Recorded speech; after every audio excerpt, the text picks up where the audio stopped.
Hi, everybody. Welcome to It's Busy. Here we go. Hi, everybody. It's Busy. It's episode 578 with Holly Thornton. Hi, Holly. Wow. Hi, that's a good number. Isn't I'm it a good excited for number? you. Yeah, I'm excited for you. That's Thank awesome. you. Thank you. I've been doing this for a long time. And when I got your email, I was like, oh my gosh, I want to talk to you. Because the family, I believe in my 19 years sober and, helping people the whole time I've been sober and realizing that I truly believe the missing link is the family. Hmm. I think they focus so much on the addict. And it's Yeah, like, okay, we're going to go write a check for maybe 68,000, maybe 20,000, maybe insurance will cover it, but we're going to take them for 28 days. And they don't tell you that all you're getting for that money or time is a good night's sleep. right. There's no Yeah, truth in it.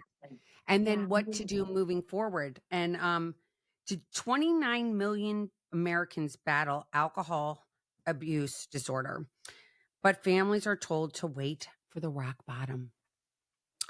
Holly says that's dangerous and she's got the tools to change it. And Holly wrote this book and it's coming out. Did it just come out? Is it coming out in hardcover? I think I saw it on It's out. Amazon that it's on Yeah, there. Yeah, yeah. it's Everything is on out there. now. Yep. The hardest help. And with that, I want to shut up and I want you to tell us your story and tell us from the beginning. Okay, sure. So I was married to Steve, and he was an alcoholic, of course, in the beginning. And I'm asked this all the time: how did you not know that he was this, severe alcoholic? Because it is a progressive disease, but it doesn't start out that way. Just like any other disease process, it starts somewhere. And in the beginning, and it doesn't matter if it's alcoholism, cancer, diabetes, it all starts with, I call them pink flags, not even red flags, like they're pink. Oh, I And like it. yeah, they're pink, and they're difficult to spot. Also because the family that I was raised in, I was a pretty sheltered kid, and my cousins and I, and I'm an only child, and so I had like overbearing parents, very protective, and they didn't drink. I didn't grow up in a house, or even when we would go to visit friends, other family members, no one drank.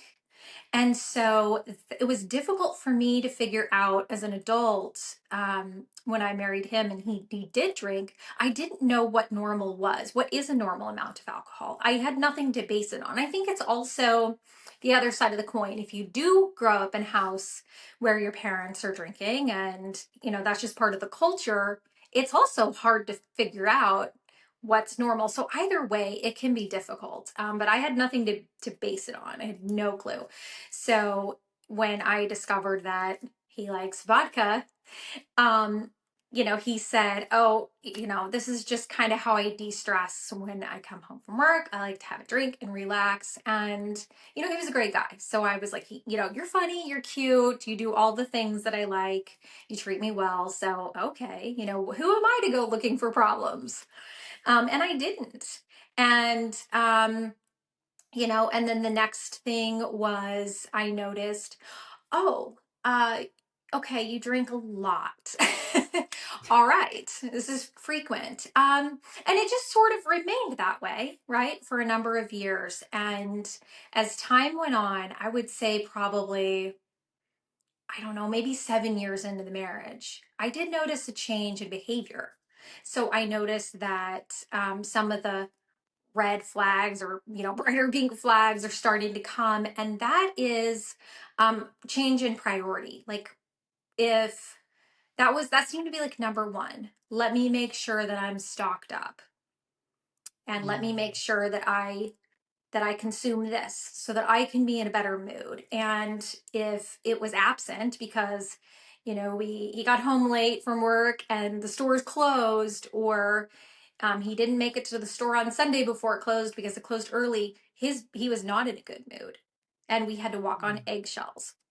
So I noticed that. And then I noticed this guy that was easygoing and, fun loving, and really didn't have much of a care in the world, was starting to become irritable. and he was anxious and he was dealing with anxiety and things that I didn't understand. Where was this coming from? He was starting to say things like, I'm not really cut out to be, to have all of this responsibility. Just things that were really out of character. And I'm like, who are you? Where is this coming from? And he seemed to be nitpicking at me. And so I looked at myself. I looked to myself and I thought, what am I doing wrong? Maybe there's something I'm doing wrong here. Maybe I'm the problem. Like maybe I'm not the wife I'm supposed to be. Maybe I never connected the dots and thought, okay, the alcohol is causing some changes in the brain. And you are not the person that you once were. And I just never made that connection. And it really wasn't until I was I was pregnant with our daughter. I think it was about 8 months pregnant with our daughter. And I was at work. I worked at a college, and he called me and he said, I have this rash covering my abdomen. And I don't feel well. And he thought it was severe enough that he needed, and I'm sure there were other symptoms that he didn't tell me about. He said, I'm going to go to the doctor. He called his doctor. His doctor, based on what he was describing, got him right in. And then they called me and said, we have a bed arranged. He's going to go to the hospital. And the doctor did say that this is alcohol related. And, I suspect that his kidneys are shutting down. And so, yeah. And so went to the hospital. Now, when you go to the hospital, they really are focused on treating the acute issues, whatever is acutely going on now happening. They just want to band-aid you, patch you up, and send you on home. And so, at least this hospital. And so there wasn't a social worker that came in and said, look, this is really what's going on. Now, of course, I questioned him at the hospital and said, okay, this is, seems to be more severe than you let on, and things need to change. I did say, what's going on? I questioned, and he had some answers that led me to think, okay, he will get a handle on this. And we just kind of like tucked it under the rug. You got to remember too, I'm 8 months pregnant. I want to believe everything that he's telling me, and I really didn't have a reason not to, because he, as far as I knew, never lied to me. He was a good husband. Like, why would I not think that he Hmm. can handle this, especially because I don't know anything about alcoholism. I don't understand it at this point. um, and I was very naive. And so he went home. We carried on with our lives, and I was resigned to the fact that okay, these personality changes is just the new Steve, but hey, he still comes home, makes dinner, has a job, and eventually things will get better. Right? Again, pretty naive. And those are red flags, right? I'm seeing all of the signs of this is what he cares about, the alcohol. He's not as nice as he was, but I just wanted my old life back, and I thought that eventually we would get there. Fast forward to another hospital stint. This one's much worse. So we went to the beach, we come home, we have a good weekend. Of course, my daughter's born. She's a baby, and we're at the beach, and we had a good time. We come home, and he has flu-like symptoms, and he is in the bed sleeping for 16, 17 hours a day for at least a week. And I thought he had the flu. I had no idea. I did realize at one point, oh, I don't think he's eating.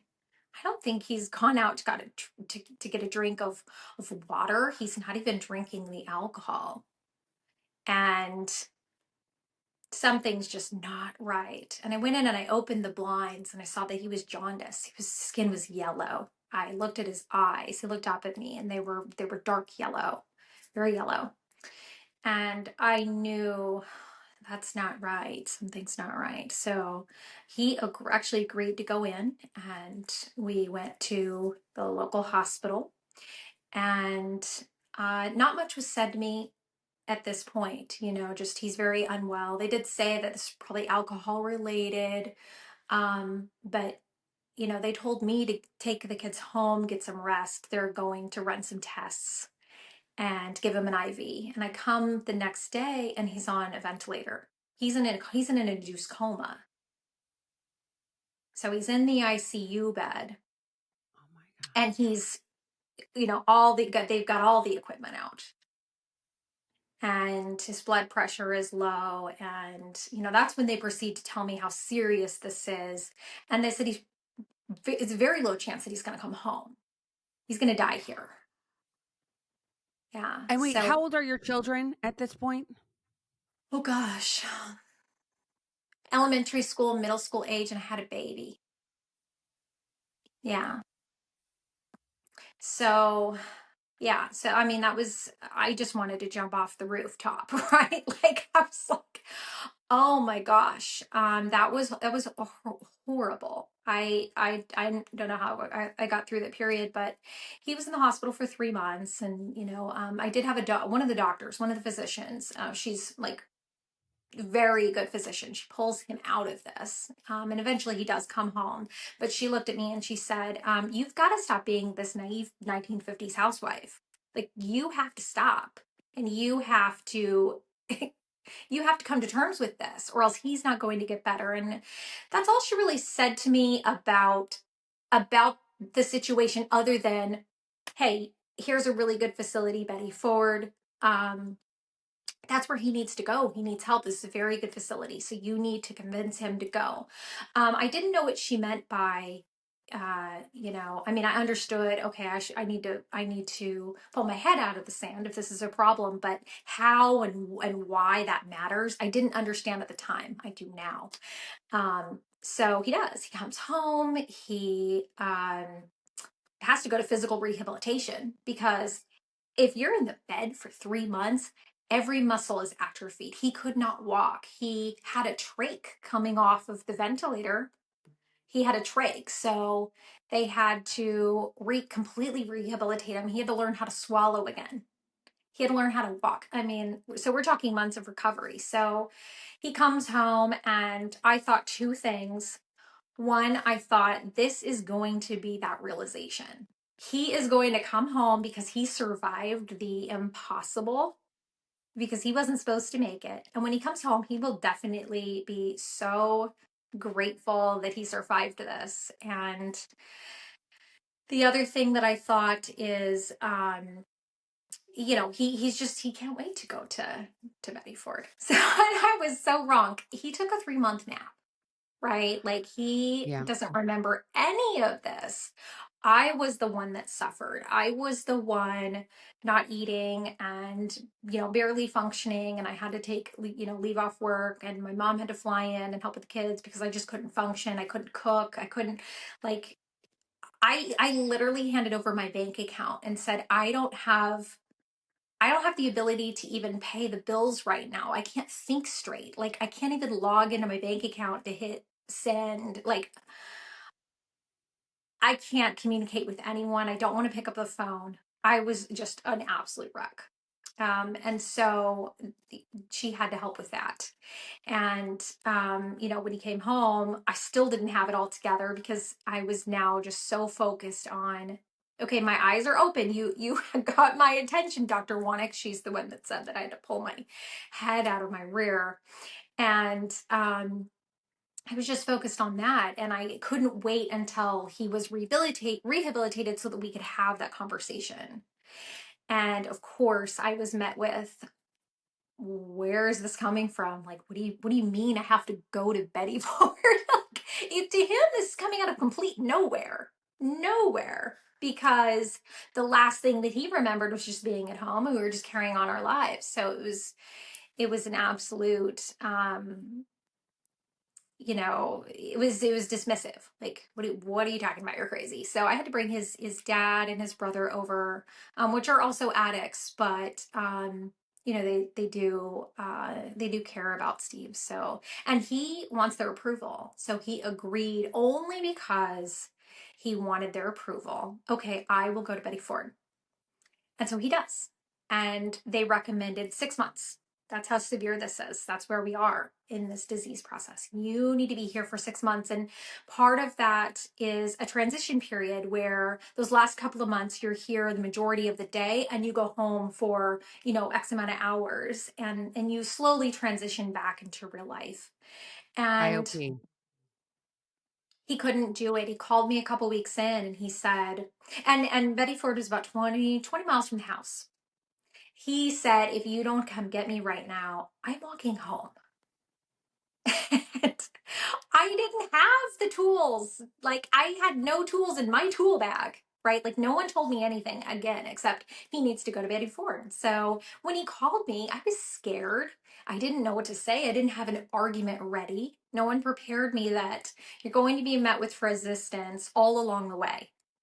No one said that to me. So, I'm just going in this blind. And so what did I do? I went in my car. I went to go get him. Put the kids in the car. So we're going to get your dad. He comes home and he is, right back at it. And then from that point forward, those next couple of years, we are a revolving door in treatment facilities, in and out of treatment facilities, and we are a revolving door in the hospital. He was back in the ICU bed countless times. I am on a first name basis with the physicians in the ICU. They know who I am today because we frequented that hospital so much. We probably were home 6 weeks to 2 months, I would say, is the max before he had to go back in. And that's how we lived our life until he passed away. And And how so old was he when he passed away? he was 36. Okay. So I've got to ask you a couple questions. I have so many Yeah. questions right now. Okay. Okay. So I know Yeah. addicts because I am one. Yeah. So we're master manipulators, right? So Yes. would you see him? Like, did he get DUIs or anything? He didn't get a no, miraculously, no, he did not. He did not get a Wow. DUI. I, yeah, no, he didn't. And he also, though, he was fearful that he would. And so that was part of the whole spiel as to why I had to go to the liquor store, why I had to be the one to go to the liquor store and buy the alcohol. Well, you don't want me to get a DUI. Like we can't have that. Yeah, it's, they are master manipulators. And that's why, this all starts with, that's where it all starts, really, what you just said. Because if I knew then, and what I mean by then is like in the beginning of the relationship, if I knew then what I know now, what I would say to myself then is trust your gut and your instincts. You're smart. And if something feels off, why are you waiting for this person to validate your feelings? They're never going to. You know the truth. So why are you waiting until this person tells you this is the truth for you to go, okay, this is the truth? And that is what I did all the way through, right? Most of the way through.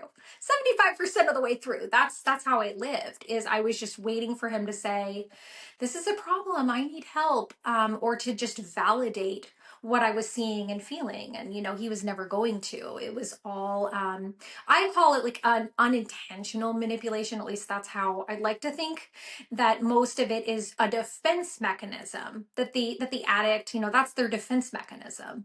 Right. And that I don't think that the person is sitting there like plotting and scheming how No, they're no, going no, to no. manipulate you. it Right. just it just occurs.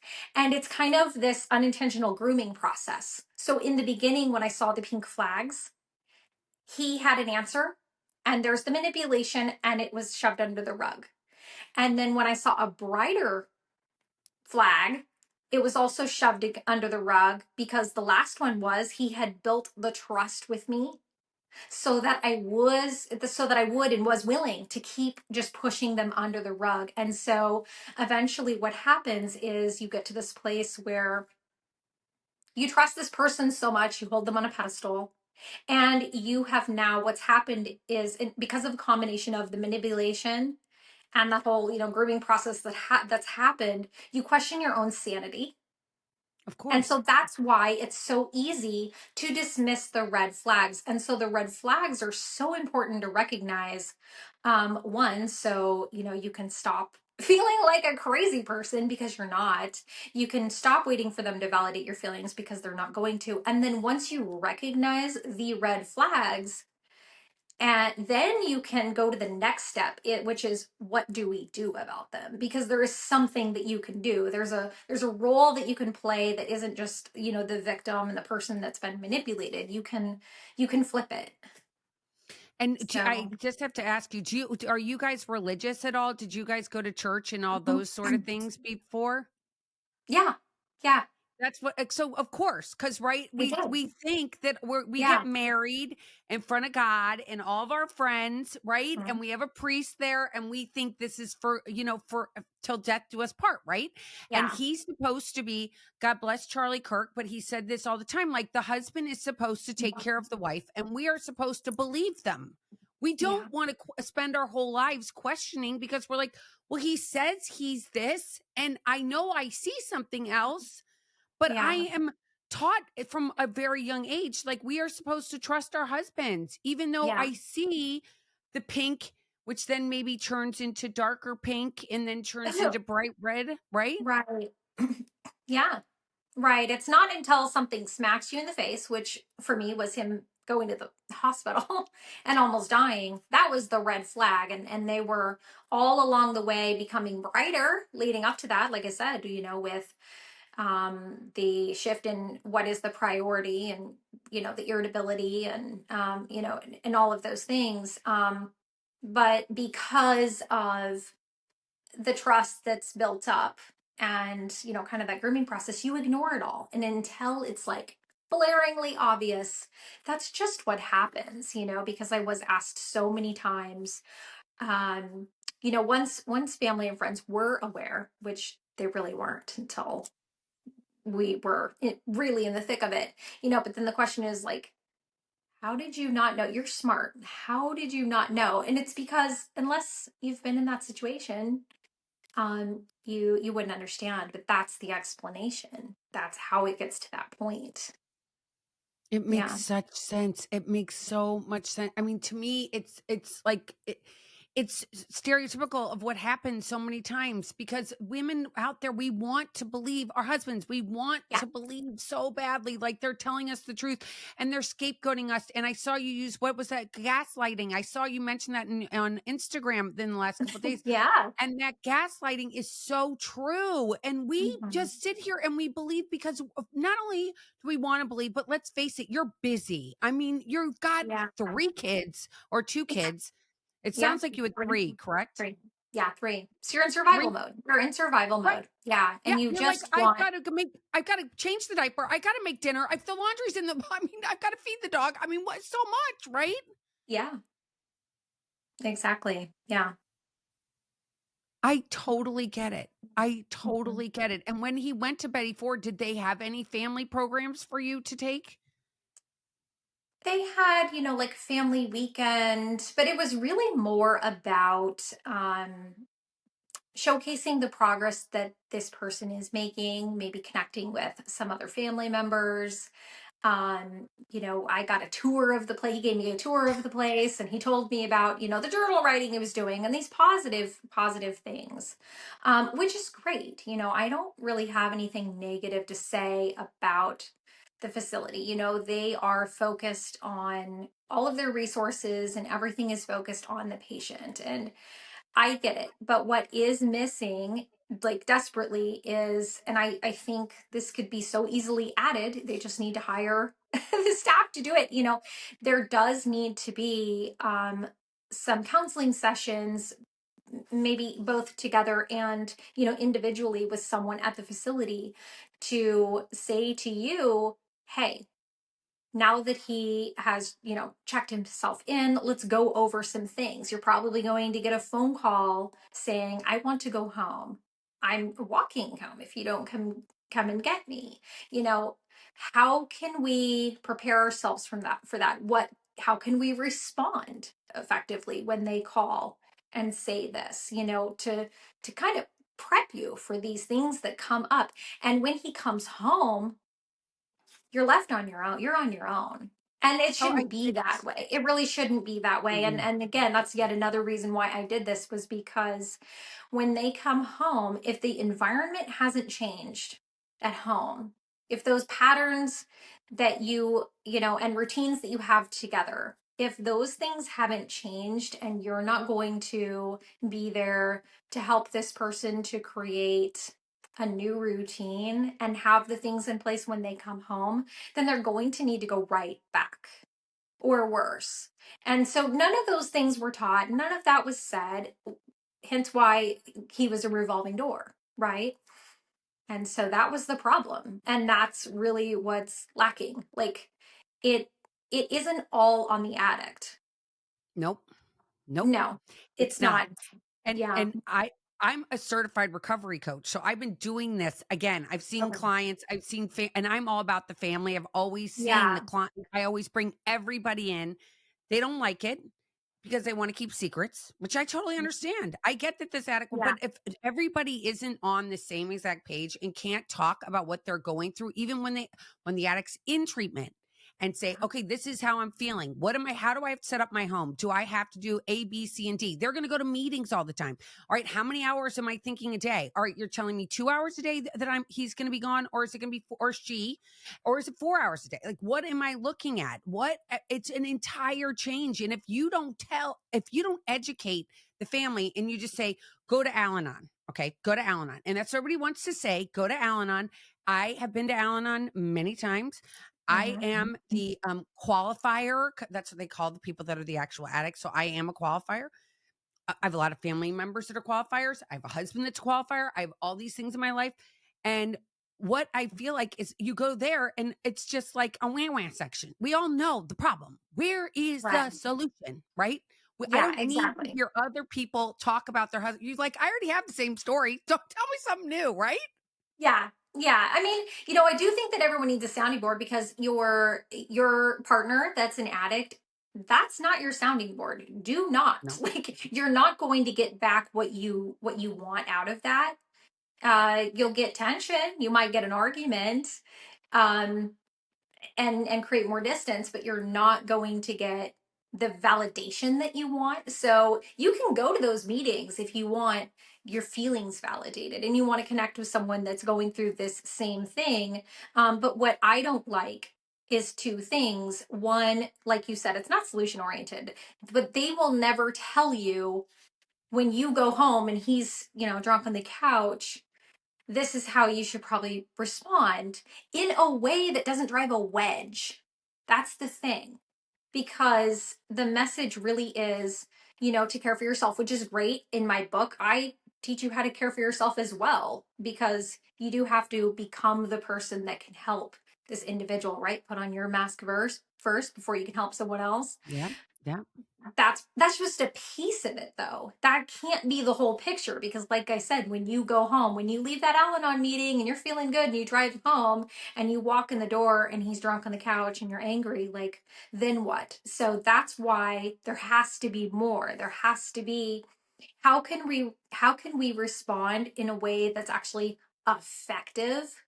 How can we set boundaries in a way that's not just a punishment? That's another thing I don't like. I feel like the boundary setting is kind of skewed with Oh, for Al-Anon. I feel sure. like For I feel sure. like I feel like it's more about, let's talk A about what boundaries hierarchy. are. Yeah, yeah. Let's talk about what boundaries are supposed to be about. They're supposed to be, a really, like, when you set a boundary, it's so that it opens communication between you two. And it's not supposed to be a punishment. It's supposed to be a way so that you can communicate, so that you can, openly talk about what you're comfortable with, what you're not comfortable with. And you can kind of get on a level playing field here and really talk about things and set some ground rules that work for both of you. But it's never meant to be like, well, you're still drinking, so therefore you need to move out. That's not a boundary. A boundary may be, well, you're not sober right now, and I don't want to have that heavy discussion when you're not sober. So here's what we're going to do. when you're sober, we can absolutely have this conversation. I would love to talk to you. And it's hard when the person is belligerent and they're laying on the Yeah. couch and they're like, you know what? No, I want to talk about this. And I mean, Yeah. unfortunately, I have friends that are still battling addiction right now. And it affects the entire family, right? And I always say Yeah. to the loved ones, I'm like, they're like, but I want to talk to them. I'm like, you might as well talk to the Stanley Cup, okay? Because you're Yeah, going to get exactly. as much from Yeah. this You're Stanley going to get Cup. more out of it. Yeah. Exactly. At least you'll get some fluid and feel good about yourself. But it's all been backwards for so long. What gave you the courage to write this book? So what happened was, now several months leading up to his passing, I came across some methods because unfortunately things came to such a bad place that I had to get a restraining order. Ugh. Things got scary, and I do want to say why. So, um, because I don't think many know about this, and you may have seen this. So, um, like I said, his liver, he was diagnosed with cirrhosis in the hospital, so that complicated things, and at a very young age, obviously. But when your liver is not functioning well, when your organs are on the brink, and you add alcohol in the mix, and it's very hard for your body to process that alcohol. It takes less alcohol now to become intoxicated, and when your liver's not functioning well and your kidneys aren't functioning well, those toxins are not filtering through like they should be. And Makes so sense. Yeah, right. ammonia levels, that is a toxin that your body would typically, process, and those ammonia levels would be at bay. But because of the poor liver function, those ammonia levels were rising, and the ammonia levels fluctuate depending on how much he's drinking that day or that hour, so they fluctuate.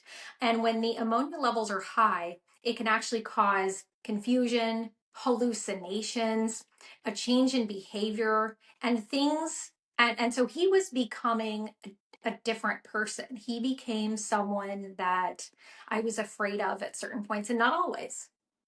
Now you have a Jekyll and Hyde because, sometimes he saw things in the room that weren't there. I woke up to, I'll just say it because I wrote it in my book.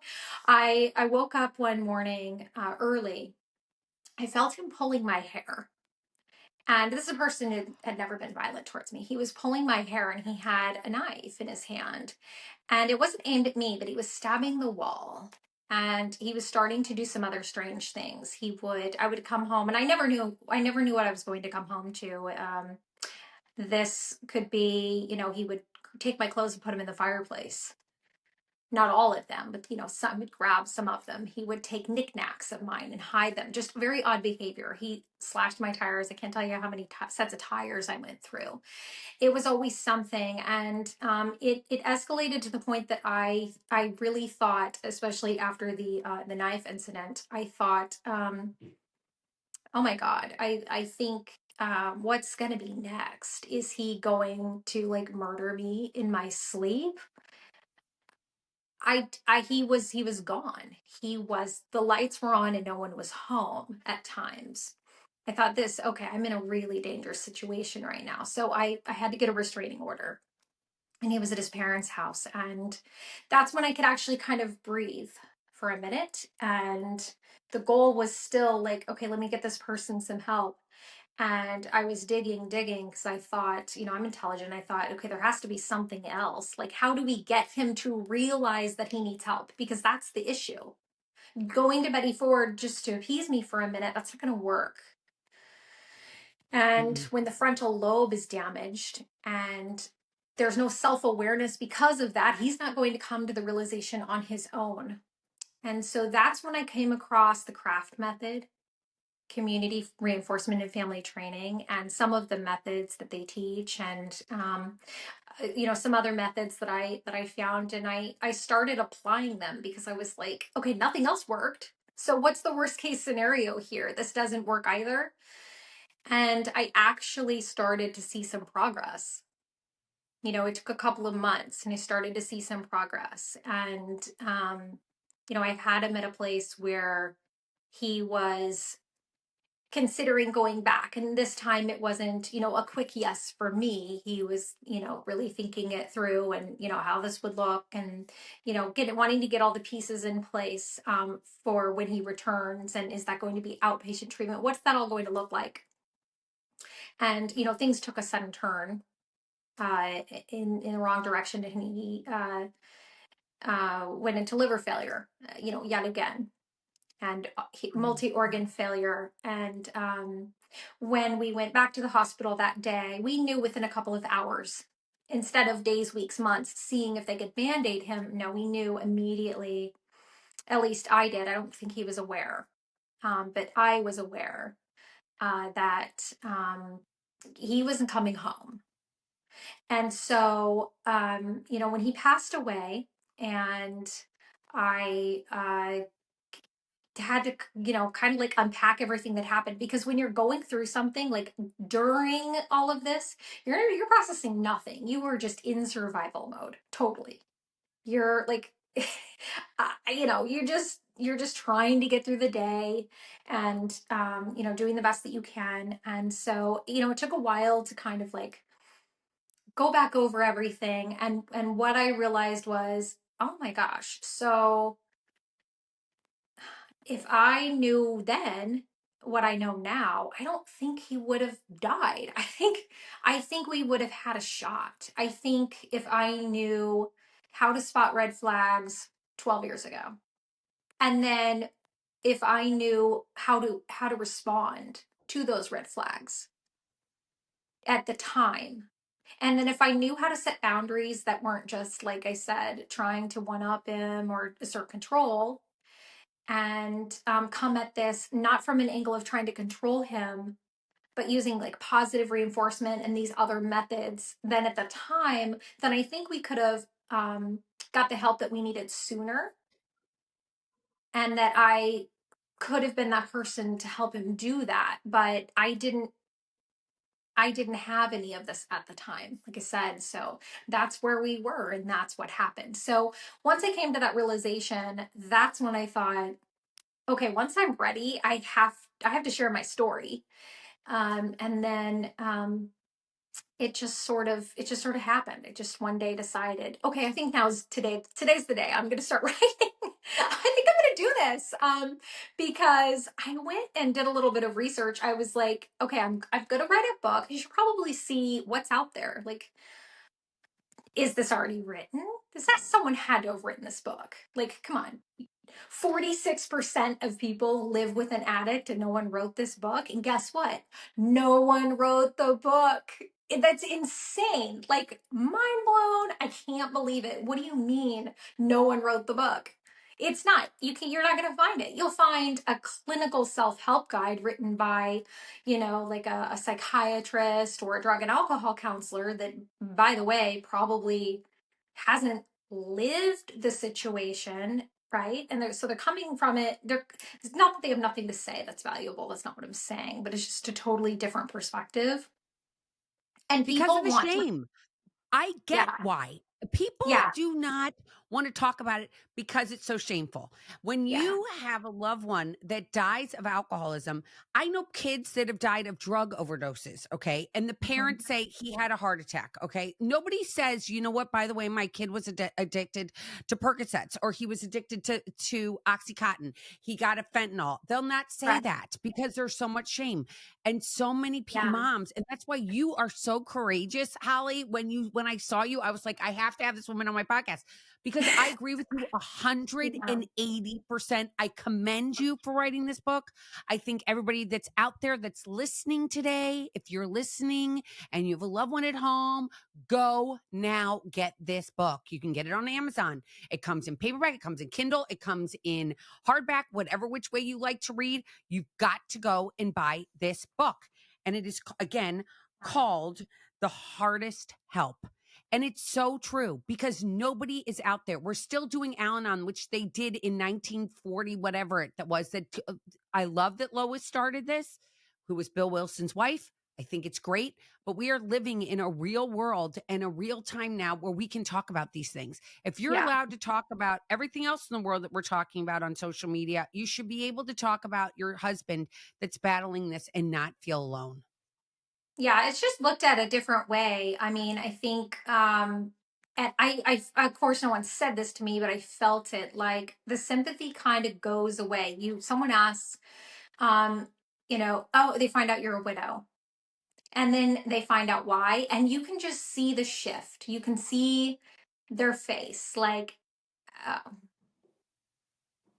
it Right. comes with judgment, and also, Total judgment, and because they think they're yeah, morally superior than you. But every family in the world, I'm not even going to just say in the United States because yeah, I've been no, all it's over cool. Europe and other places in this world, and everybody has somebody in their family. If it's an uncle, if it's an aunt, if it's a cousin, if it's a Mhm. husband, if it's their child, everybody has this, but Yeah, they do. nobody really wants to talk about it. 46% have it in their home. Those are the statistics. Real, true, current up to date statistics. Yeah, and if you don't, then your friend does, your close friend, right? Someone you're very close to is dealing with this and they just don't feel like they can talk about it. Like I went to work, he I would have to come home on my lunch break sometimes to check on him to see if we need to go to the hospital today. But guess what? I walked into work with a smile, looking cute with my hair done, and Oh, it's acting all like about nothing that, is right? going on. So you just like you don't know unless you talk to people and you're willing to listen. You don't know what someone is going through. Yeah, It's so terrible to me because to be alone during that must have felt so awful, and getting yeah, through it and juggling everything you had to juggle. And Holly, the fact that you've done this, I think is amazing. And I feel like God calls people home when they need to go home. So Steve is up there rooting you on and he's on your shoulder every day. And he's like, we can do this. Let's help other people yeah, because this stigma needs to be smashed. So many people I had yeah, on um, Dave Ehrenberg, who wrote this book called "Fighting the Florida Shuffle," because a lot of people send their loved ones to treatment here in Florida. And he mentioned a really great fact is like more people you spend more time looking at what kind of car you're going to buy than what kind of treatment center you're going to send them to. Do they yeah, have a family program? Majority of them do not. They want yeah. to shuffle them from one treatment center like your husband. Oh, we're going to keep him for this amount of time. It's like we need to know a plan as a family, like sitting down as you being the wife, your husband's the addict, how his family of origin. How are we all Hmm. going to work on this together? Right. Yeah, yeah. It's critical. It It's is. not just important. It's for me. It was literally do or die. Right. Yeah, and so it's very important. Yeah. You're very important. I am just, I, again, I can't like, I want to give you an applause. If I were standing in an auditorium Oh, during this, I thank would you. stand up and giving you a standing ovation. But it is the hardest thing. It is the hardest job. It is Yeah. so hard. And I am so sorry that how are you doing today? Let's talk about something cheery. How are you today? Yeah. I'm really good. I just wanted to say one more thing before I tell you how I am today. Another reason why it was so hard then, because like you said, there's a lot of shame with it. So I lied to everyone. Oh, I only had one friend that knew. My parents didn't know, no one knew. Even when, like I said, when I came home and I didn't know if he was gonna, if he had a blowtorch to to my closet, or if I was gonna, I didn't know what crazy thing was gonna happen, but I just like hid it all because I was afraid. Here's another thing too: people are afraid because what if CPS gets involved? Are they going to take the kids? I don't have a handle on this. So I think that's another reason people are afraid. They're going to look at the other parent and think like, well, maybe you're just not a fit parent. You can't get a handle on this. So, unfortunately, because, like local government, they don't have the answers either. So, the answer is like control. Like, well, then let me just control because you can't control. And so, that's another reason why this is so important, is because it just doesn't even need to get there. Like, we can actually like intervene and not have any of this happen. But so that's another reason why it was so lonely. So in my book, all of the stories, and the stories get crazier in my book. I felt like if I didn't talk about the things that happened, and the really, he was abusive there towards the end. Of He course, but didn't it hit me, wasn't but him. no, it wasn't. It wasn't. But it happened, and so the things that occurred, that get crazier than I even am mentioning on this podcast. I detailed it all because I didn't want someone that's going through the crazy to be like, I wanted them to really see themselves. Like, this, it gets ugly. It can get ugly. Like, this is how it Oh, I looked, and know, that's I okay, know. so that that person feels seen. I wanted them to feel seen, right? Like, Yeah, I because am exposing the ghetto. Here's the ghetto. I'm rolling in it with you. So I have been in the ghetto. But now, no, I'm good. My kids are good. They do have a therapist, because the grief, it doesn't just come and go. It comes, it goes, and then it comes and it goes, and it's, like this. It's a roller coaster. Especially as they're getting older, and they're starting to understand, especially my girls, starting to understand some things that they didn't understand when they were younger. They were there for it, they saw it, but they didn't understand what was happening. But now that they're older, they're unpacking that. My youngest, I think she was too young to, uh she just didn't witness some things that the older two did. My son witnessed some horrific things, and he has some PTSD. And I'm so sure. he's, I'm yeah, sure. yeah, so there was some trauma. And my middle daughter, same with her. And so, on the surface, it's like they're good, and then they are.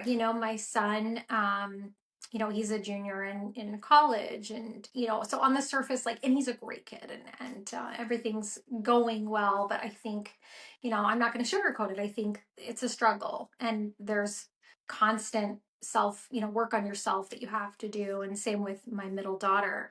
And same with me. For the most part, I'm at a place now where I can go a long time without having a kind of a wave of depression. Like, that'll come occasionally, and I won't recognize it at first. And then I'll realize, oh, okay, I think that my feelings are seeping out, because I am a person that I like to put grief under the rug. I don't really want to, I really don't want to unpack it. And I'm always like moving forward. I don't like to look back. I just like to keep it moving. So, sometimes it bubbles to the surface anyways. And that's when I realize, like, oh, okay, it's trying, my mind is telling me, like, pause and actually process this so you can work through it. But for the most part, I'm doing really well. I'm happy. And I think the book also helped with that a lot, that I'm doing something purposeful, that I'm taking what happened and I'm giving what I think is a very good gift to the people that are struggling now. Because you're alone at home, but you don't have to be. And when no one else is telling you, I'm willing to like lay it out. I laid it out step by step. If you're dealing with manipulation and gaslighting, this is what you're going to do about it. These are the red flags, and this is what to do about it.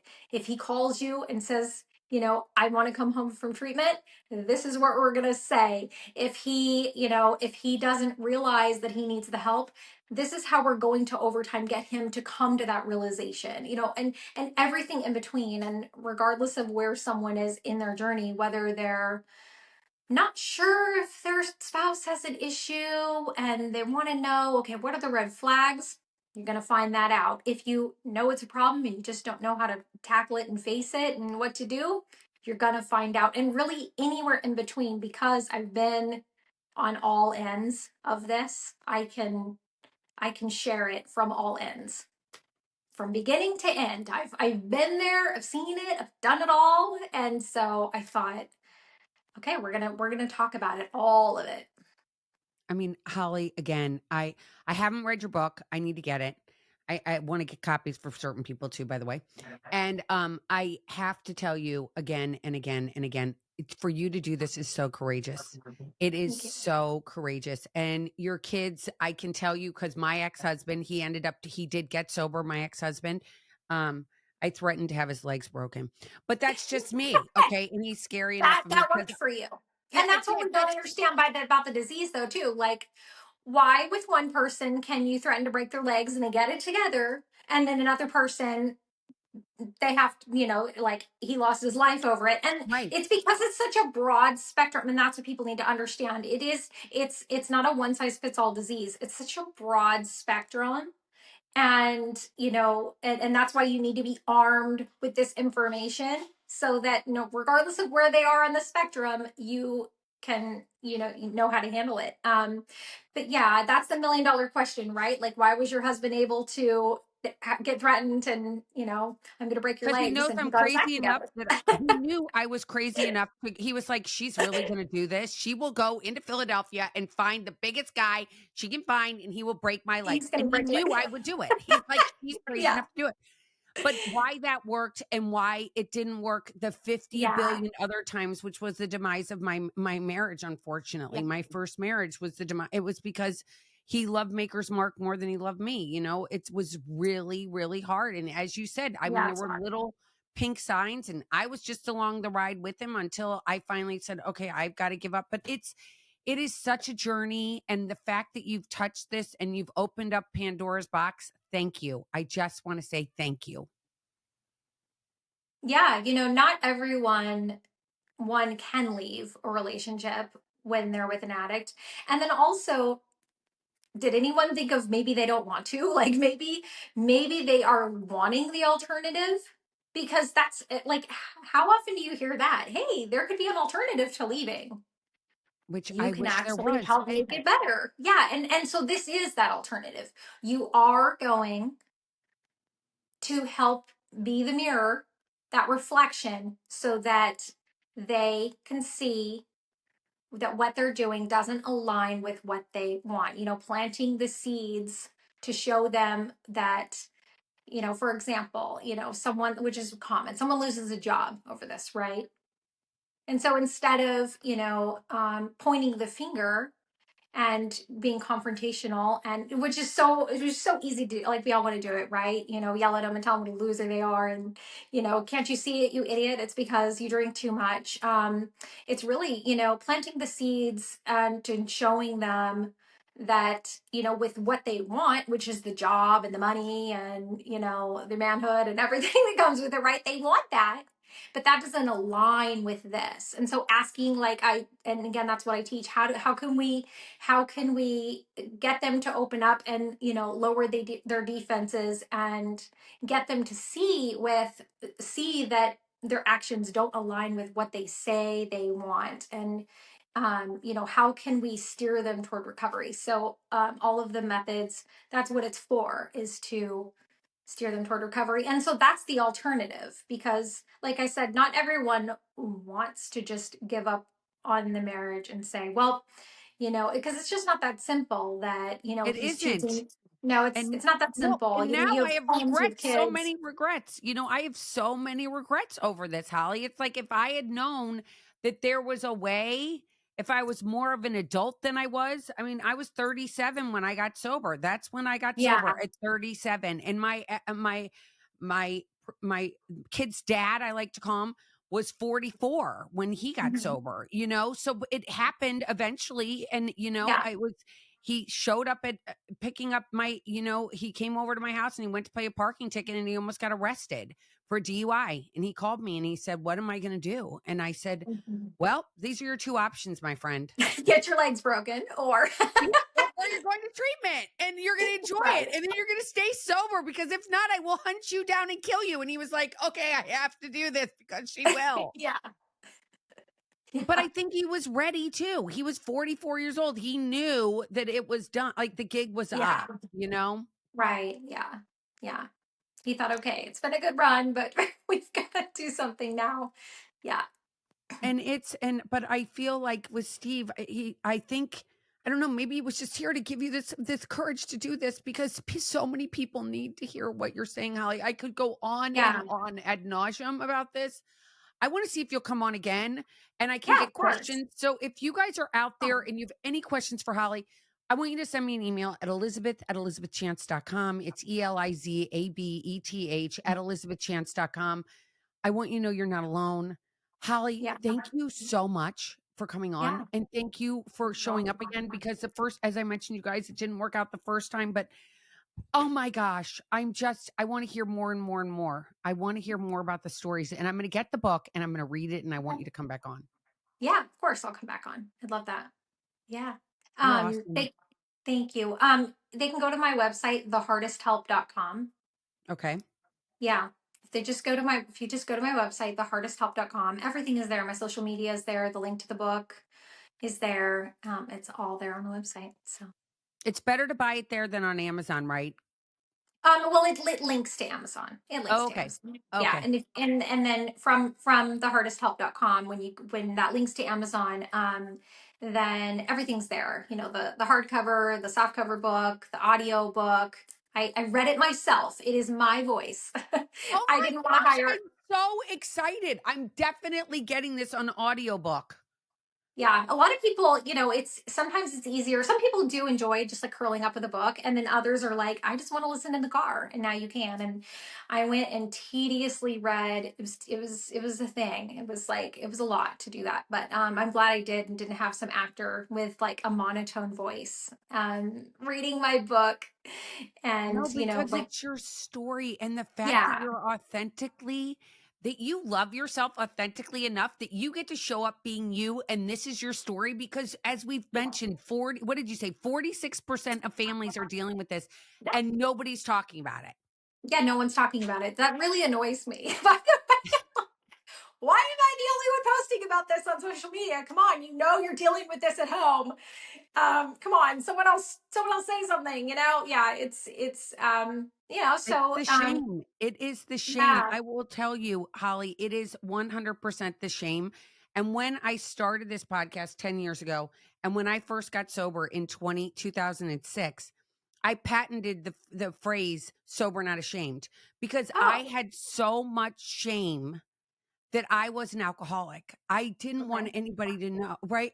I was so Yeah, much shame, and then I'm out there and I'm talking about it, but inside I'm really shameful. It was like this crux of like, where am I? Am I really shameful? Am yeah. I not shameful? This is who I am, and the fact that you're Yeah, doing this, this is who you are. yeah, This is yeah, your story, yeah. and you're helping others, and that's God's work in my book. Yeah, I want to get this in as many hands as I can because I think it's just good common sense advice, and it's that guidebook. Like literally, like you have a baby, and what do you do when you have a baby? You buy the book, and what is it called? What to expect when you're expecting? Yes. Yeah. So why would you not, when you're going through a crisis that you've never experienced before and you don't know what to do, why would you not pick up a guidebook? Like, where was the guidebook? So I said, you know what? I'm writing the guidebook. This is what we're doing. And this is what, I wish I would have known what I should have done. And here it is for you. So Well, there it thank you is. so much. And I hope to see you again soon, you Yeah, guys. I hope Thanks for so. listening and please subscribe. I'll be back on Tuesday. Take care, everybody. Until next time, remember you are not alone. That is a big fat lie. Take care, everybody. Thanks for listening, and please subscribe wherever you're listening to this podcast, or if you're watching me on YouTube, press subscribe. Thanks for listening.